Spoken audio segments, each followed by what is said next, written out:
ബിമാ ലാ യഅനീഹി, അവനെ എന്തൊന്നിനു വേണ്ടിയാണോ പടക്കപ്പെട്ടിരിക്കുന്നത് ആ കാര്യം മറന്നുകൊണ്ട് ഒരു മനുഷ്യൻ ജീവിക്കുവാൻ ആരംഭിക്കുന്നുണ്ട് എങ്കിൽ ആ മനുഷ്യൻ അല്ലാഹു അവനെ തൊട്ട് തിരിഞ്ഞു കളഞ്ഞിരിക്കുന്നു എന്ന് മനസ്സിലാക്കണം. നമുക്ക് അല്ലാഹുവിന്റെ ത്വാഅത്തുമായി എപ്പോഴും അല്ലാഹുവിന്റെ വിചാരവുമായി ജീവിക്കുവാൻ കഴിയുന്നില്ലെങ്കിൽ നമ്മളുടെ ജീവിതത്തിൽ എവിടെയോ വലിയ പിഴവ് സംഭവിച്ചിട്ടുണ്ട് എന്ന് നാം മനസ്സിലാക്കണം. നമ്മുടെ ഖൽബിന്റെ ഖസാവത്ത്, ഖൽബിന്റെ കറുപ്പ് അത് വല്ലാതെ വർദ്ധിച്ചു എന്ന് നാം മനസ്സിലാക്കണം. നമ്മൾ കാണുന്ന ചെറിയ ചെറിയ തിന്മകൾ പോലും അത് വലിയ തിന്മകളായി എഴുതപ്പെടുന്നു എന്നതിന്റെ അടയാളമാണ്. ഒരു മനുഷ്യൻ അല്ലാഹുവിനെ ത്വാഅത്ത് ചെയ്യുന്നതിനെ തൊട്ട് തിരിഞ്ഞു കളയുന്നു എന്നുള്ളത്. അല്ലാഹു തഖദ്ദസുമാറാകട്ടെ. അല്ലാഹുവിനെ ത്വാഅത്ത് ചെയ്തുകൊണ്ട് ജീവിക്കുന്നവരായി മാറണം. നാം ദുനിയാവിന്റെ ആഗ്രഹങ്ങൾക്ക് വേണ്ടിയിട്ട് അല്ലെങ്കിൽ നമ്മുടെ ജീവിതത്തിന്റെ ആവശ്യകതകൾക്ക് വേണ്ടിയിട്ട് നാം മറ്റുള്ള ദുന്യവിയായ കാര്യങ്ങളിൽ ഏർപ്പെടുമ്പോഴെല്ലാം നമ്മുടെ ഖൽബകത്ത് വരേണ്ട ഒരു ആശയമുണ്ട്. ഞാൻ ഈ ചെയ്യുന്നതെല്ലാം അല്ലാഹു എനിക്ക് റിസ്ക് നൽകാൻ കാരണമാകുന്ന വെറും സബബുകൾ മാത്രമാണ്. എനിക്ക് റിസ്ക് നൽകുന്നവൻ അല്ലാഹുവാണ്. നാം എന്ത് ചെയ്യുമ്പോഴും, നാം ബിസിനസ്സുകൾ നടത്തുമ്പോഴും, നമ്മുടെ സമ്പത്തിന്റെ പുരോഗതിക്ക് വേണ്ടി പ്രവർത്തിക്കുമ്പോഴും നമ്മുടെ ഖൽബിൽ വരണം, ഇതെല്ലാം നിയന്ത്രിക്കുന്നവൻ റബ്ബാണ്. അവൻ നൽകാതെ ഒരു നയാ പൈസ പോലും നമുക്ക് ലഭിക്കുകയില്ല. അവൻ തരാതെ ഒന്നും ഇവിടെ ആർക്കും കിട്ടാനില്ല. വലാ മുഅത്തിയ ലിമാ മനഅത വലാ റാത്ത ലിമാ ഖദൈത. അവൻ തരുന്നതല്ലാതെ ഇവിടെ ഒരാൾക്കും ഒന്നും കിട്ടാനില്ല. അവൻ തടഞ്ഞു വെച്ചത് തരാനും ഇവിടെ ആരുമില്ല എന്നത് നാം ഉൾക്കൊള്ളണം. അല്ലാഹുവിനോടുള്ള ഹഖ് കിട്ടാത്തൊരു ജീവിതം നമ്മിൽ ഉണ്ടാകാൻ പാടില്ല. പരിശുദ്ധ ഖുർആനിൽ അല്ലാഹു പറയുന്നത് കാണാം, വഅ്മുർ അഹ്ലക ബിസ്സലാത്തി വസ്തബിർ അലൈഹാ ലാ നസ്അലുക റിസ്ഖൻ വനഹ്നു നർസുഖുക വൽ ആഖിബതു ലിത്തഖ്വാ. മുഅ്മിനീങ്ങളെ,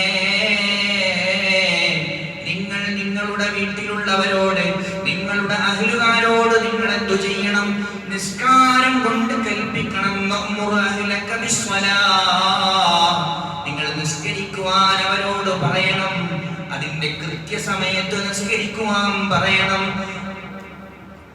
ആദ്യമായി ഒരു മനുഷ്യൻ മരണപ്പെട്ട് മഹ്ശറിലെത്തിയാൽ അവനോട് ചോദിക്കപ്പെടുന്നത് അവന്റെ നിസ്കാരത്തെ പറ്റിയല്ലേ.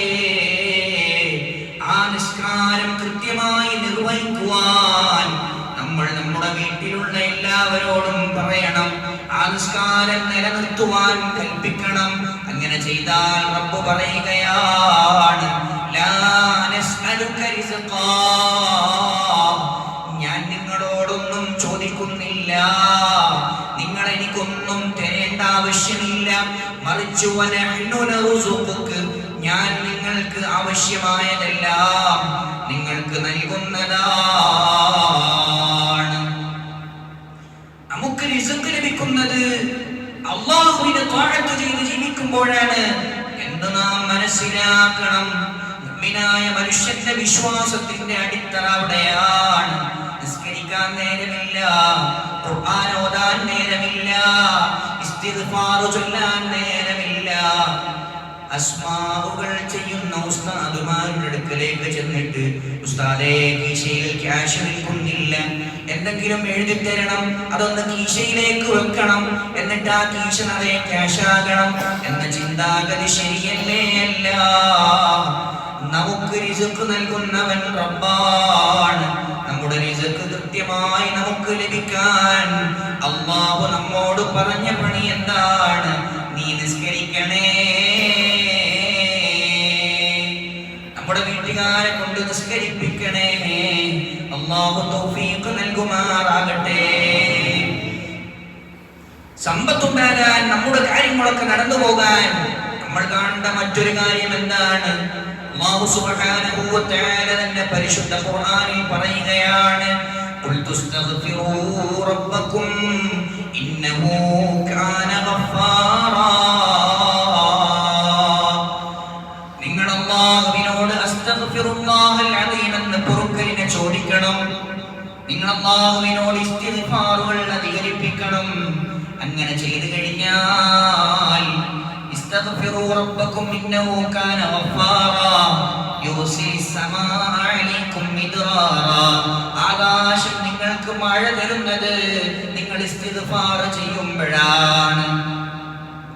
വയുംദിദുകും ബിഅംവാലിൻ വബനീന വയജ്അൽ ലക്കും ജന്നാത്തിൻ വയജ്അൽ ലക്കും അൻഹാറാ.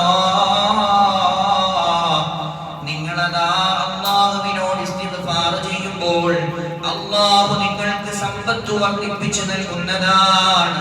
നിങ്ങൾക്ക് ആൺമക്കളില്ലാത്തവർക്ക് ആൺമക്കളെ നൽകുന്നതാണ്. ഒരു മനുഷ്യന്റെ ജീവിതത്തിൽ ഏറ്റവും വലിയ സമ്പാദ്യങ്ങളിലൊന്ന് അവന്റെ ആൺമക്കളാണ്. ആൺമക്കൾ ഉണ്ടാകാൻ നമ്മൾ എന്ത് ചെയ്യണം? അല്ലാഹുവിനോട് ഇസ്തിഗ്ഫാർ ചെയ്യണം. അല്ലാഹുവിനോട് നല്ലവണ്ണം ഒരുപാട് തവണ പൊറുക്കലിനെ ചോദിക്കണം. ഒരു ചരിത്രം മാത്രം പറഞ്ഞു ഞാൻ നിർത്തുകയാണ്. മഹാനായ അബൂ ഹനീഫത്തുൽ കൂഫി റളിയല്ലാഹു അൻഹു വലിയ പണ്ഡിതനാണ്, വലിയ മഹാനാണ്. ബഹുമാനപ്പെട്ടവർ ഹജ്ജിന്റെ വേളയിലാണെന്ന് എനിക്ക് തോന്നുന്നു. അവിടുന്ന് ഒരു യാത്രക്ക് മധ്യേ ഒരു പള്ളിയിൽ എത്തിച്ചേരുകയാണ്. രാത്രി യാത്ര ചെയ്യാൻ വലിയ ബുദ്ധിമുട്ടുണ്ട്. അങ്ങനെ പള്ളിയിലെത്തിയിട്ട് പള്ളിയിൽ ഉസ്താദിനോട് ചോദിച്ചു, ഞാൻ ഇവിടെ കിടന്നോട്ടെ? എന്തോ ആ ഉസ്താദിന് അവരെ അവിടെ കിടത്താൻ തോന്നിയില്ല. റബ്ബിന്റെ തീരുമാനം, അങ്ങനെ അവിടെ കിടക്കണ്ട എന്ന് പറഞ്ഞു.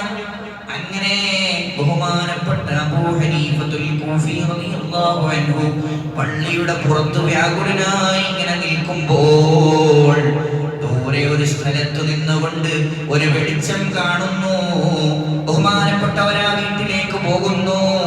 വീട്ടുകാരനോട് കുട്ടി ചോദിക്കുകയാണ്, എനിക്കിന്ന് രാത്രി നിങ്ങളിവിടെ അഭയം നൽകുമോ? അങ്ങനെ മനുഷ്യൻ അഭയം നൽകാൻ സമ്മതിച്ചു. അവർക്ക് കിടക്കാനുള്ള സംവിധാനങ്ങൾ ചെയ്തു കൊടുത്തു. അവർക്കറിയില്ല വന്നിരിക്കുന്നത് ലോകം തന്നെ ബഹുമാനിക്കുന്ന അബൂ ഹനീഫത്തുൻ നുഅ്മാൻ, വലിയ പണ്ഡിതനായ മഹാനാ വന്നിരിക്കുന്നതെന്ന്. സാധാരണക്കാരനായ മനുഷ്യൻ അദ്ദേഹത്തെ സൽക്കരിച്ചു. കിടന്നുറങ്ങി എഴുന്നേറ്റു രാവിലെ പുറപ്പെടാനാകുമ്പോൾ ആശ്ചര്യത്തോടെ അബൂ ഹനീഫ റളിയല്ലാഹു അൻഹു ഒരു കാര്യം ചോദിച്ചു. വന്നപ്പോൾ മുതൽ തന്നെ അബൂ ഹനീഫ തങ്ങൾ ശ്രദ്ധിക്കുന്ന കാര്യമാണ്, ഈ മനുഷ്യൻ വന്ന് കേറിയപ്പോൾ മുതൽ സംസാരങ്ങൾ നിർത്തുന്നയിടത്തു നിന്നും അദ്ദേഹത്തിന്റെ നാവ് ഉരുവിടാൻ ആരംഭിക്കുന്നു. അസ്തഗ്ഫിറുല്ലാഹൽ അദീം, അസ്തഗ്ഫിറുല്ലാഹൽ അദീം, അസ്തഗ്ഫിറുല്ലാഹൽ അദീം.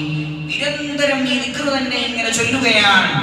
എന്താണ് ഈ ദിക്ർ ഇങ്ങനെ പരമാവധി തവണ ഇങ്ങനെ ആവർത്തിക്കുവാനുള്ള കാരണം എന്നത് മഹാനവറുകൾക്ക് ജിജ്ഞാസയുണ്ടാക്കി.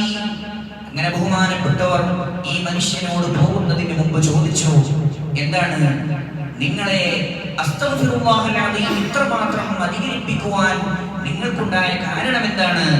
ഉടനെ ഈ മനുഷ്യൻ പറയുകയാണ്, ഞാൻ എൻ്റെ ജീവിതത്തിൽ എനിക്ക് ആവശ്യമായതെല്ലാം ലഭിക്കുന്നതിന് വേണ്ടി ഞാൻ ചെയ്തുകൊണ്ടിരുന്ന ഒരേ ഒരു പണി എന്ന് പറയുന്നത് ഇസ്തിഗ്ഫാർ ഇങ്ങനെ അധികരിപ്പിക്കലാണ്. എനിക്ക് വീടിന് വേണ്ടിയിട്ട് ഞാൻ കുറെ ഇസ്തിഗ്ഫാർ ചൊല്ലി. റബ്ബിനിക്ക് നല്ല വീട് തന്നു. എനിക്ക് പല സംവിധാനങ്ങളും ആഗ്രഹിച്ചുകൊണ്ട് ഞാൻ ഇസ്തിഗ്ഫാർ ചൊല്ലി. എനിക്ക് അല്ലാഹു അതെല്ലാം സാധിച്ചു തന്നു. ഇനി എനിക്ക് ഒരേ ഒരു ആഗ്രഹമാണ് ബാക്കിയായിട്ട് ഈ ദുനിയാവിലുള്ളത്. അതെന്താണ്? അബൂ ഹനീഫ തങ്ങളുടെ ചോദ്യത്തിന് ഈ മനുഷ്യൻ മറുപടി പറയുകയാണ്, കൂഫയിൽ ജീവിക്കുന്ന ലോക പ്രശസ്തനായ വലിയ ഒരു മഹാനുണ്ടത്രേ. ആ മഹാന്റെ പേര് അബൂ ഹനീഫത്തുൻ നുഅ്മാൻ എന്നാണ്. കാണാൻ വലിയ ആഗ്രഹമാണ്. ജീവിതത്തിൽ ഒന്ന് മരിക്കുന്നതിന്റെ മുമ്പ് അവരെ ഒന്ന് കണ്ടുമുട്ടണം എന്ന ആഗ്രഹത്തോടുകൂടെയാണ് ഞാൻ ഈ ഇസ്തിഗ്ഫാർ ഇങ്ങനെ അധികരിപ്പിക്കുന്നതെന്ന് ബഹുമാനപ്പെട്ടവരോട് പറഞ്ഞപ്പോൾ ആശ്ചര്യത്തോടുകൂടെ അല്ലാഹുവിനോടുള്ള ഇസ്തിഗ്ഫാറിന്റെ മഹത്വം, അതിന്റെ ബറക്കത്ത് കൊണ്ട് അവർക്ക് ലഭിച്ച കാര്യങ്ങളുടെ ആ ആശ്ചര്യത്തോടുകൂടെ ബഹുമാനപ്പെട്ട അബൂ ഹനീഫത്തുൽ കൂഫി തങ്ങൾ പറയുകയാണ്, നിങ്ങൾ ആഗ്രഹിച്ച ആ വ്യക്തിയുണ്ടല്ലോ, അത് ഞാനാണ് എളിയവനായ അബൂ ഹനീഫ എന്ന് പറഞ്ഞു കൊടുത്തുകൊണ്ട് അദ്ദേഹത്തെ സന്തോഷിപ്പിച്ചു. ഇതിൽ നിന്ന് നമുക്ക് എന്ത് മനസ്സിലാക്കാം? അല്ലാഹുവിനോട് ഇസ്തിഗ്ഫാർ ചെയ്യുന്നത് ഒരു മനുഷ്യന് ലഭിക്കാവുന്ന എല്ലാ അനുഗ്രഹങ്ങളെയും നേടിത്തരുന്ന കാര്യമാണെന്ന് നമുക്ക് മനസ്സിലാക്കാം. അല്ലാഹു ഒരുപാട് തവണ അവനോട് ഇസ്തിഗ്ഫാർ ചെയ്യുന്ന, അവനോട് തൗബയിലായി ജീവിക്കുന്ന, ഏറ്റവും പാവങ്ങളായ, ഏറ്റവും താഴ്മയുള്ളവരായ അടിയാറുകളിൽ നമ്മെ ഉൾപ്പെടുത്തി അനുഗ്രഹിക്കുമാറാകട്ടെ. ഈ ലോകത്തിന്റെ നേതാവ് അഷ്റഫുൽ ഖൽഖായ മുഹമ്മദുർ റസൂലുള്ളാഹ് സ്വല്ലല്ലാഹു അലൈഹി വസല്ലമ തങ്ങൾ മഅസൂമായ രാജാവായ നബിയല്ലേ, അവിടുന്ന് വലിയ മഹത്വത്തിന്റെ ഉടമയല്ലേ, തെറ്റൊന്നും തീണ്ടിയിട്ടില്ലെന്നു മാത്രമല്ല,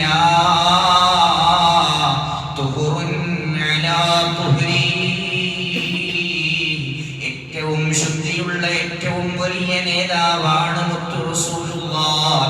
ആ മുത്തു റസൂലുള്ളാഹി സ്വല്ലല്ലാഹു അലൈഹി വസല്ലമ തങ്ങൾ എല്ലാ ദിവസവും 100 തവണ ഇസ്തിഗ്ഫാർ ചെയ്യുമെന്ന് ഹദീസുകൾ നമ്മെ പഠിപ്പിക്കുന്നു. അല്ലാഹ്, ഞങ്ങളെ നീ ഖബൂലാക്കണം തമ്പുരാനെ. നിനക്ക് ഇഷ്ടപ്പെട്ട രൂപത്തിൽ ജീവിക്കുന്നവരിൽ ഞങ്ങളെ നീ ഉൾപ്പെടുത്തണം അല്ലാഹ്. ഞങ്ങൾക്ക് ഒരുപാട് നന്മകൾക്ക് നീ അവസരം നൽകണം അല്ലാഹ്. നിനക്ക് വഴിപ്പെട്ട് ജീവിക്കുന്നവരിൽ ഞങ്ങളെ നീ ഉൾപ്പെടുത്തി അനുഗ്രഹിക്കണേ അല്ലാഹ്. ഞങ്ങൾ ആലപ്പുഴയിലുള്ള ഹാഷിമിയ എന്നൊരു സ്ഥാപനത്തിൽ നിന്ന് വന്നതാണ്. പൈസ വിൽക്കുന്നല്ല കേട്ടോ. ആലപ്പുഴയിൽ ഹാഷിമിയ എന്ന് പറഞ്ഞൊരു സ്ഥാപനമാണ്. എൻ്റെ വാപ്പ നടത്തുന്ന സ്ഥാപനമാണ്. 200 ചില്ലുവാനം കുട്ടികളോട് പഠിക്കുന്നുണ്ട്. ഹഫ്ളുൽ ഖുർആൻ കോളേജും ശരിയാത്ത് കോളേജും ദഅവാ കോളേജും ഒക്കെ ആയിട്ട് വളരെ വിപുലമായി നടക്കുന്ന സ്ഥാപനമാണ്. ബഹുമാനപ്പെട്ട ശൈഖുനാ കാന്തപുരം ഉസ്താദിൻ്റെ തണലിലായിട്ടാണ് സ്ഥാപനം നടക്കുന്നത്. എങ്കിലും നമ്മുടെ സ്ഥാപനത്തിന് വരുമാനങ്ങളൊന്നുമില്ല. അതിൻ്റെതായ എല്ലാ പ്രതിസന്ധിയുമുണ്ട്. ഒരു ദിവസം കുട്ടികളുടെ ഭക്ഷണം മാത്രം കഴിഞ്ഞു പോകാൻ 30,000 രൂപ ചിലവുണ്ട്. 14 ലക്ഷം രൂപ വേണം ഒരു മാസം കടന്നു പോകാൻ. ഉസ്താദന്മാരുടെ ശമ്പളവും മറ്റു ചെലവുകളുമൊക്കെയായി വലിയ ഭീമമായ തുകയാണ്. എങ്കിലും അല്ലാഹുവിൻ്റെ അനുഗ്രഹം കൊണ്ടൊക്കെ നടന്നു പോകുന്നുണ്ട്. വരുമാനമൊന്നും ഇല്ലാത്തതിൻ്റെ വലിയ പ്രയാസമുണ്ട്. ഈ പൈസ ഞങ്ങൾക്ക് കൂടി ഇങ്ങനെ ഉണ്ടാക്കണം. നിങ്ങളെപ്പോലെ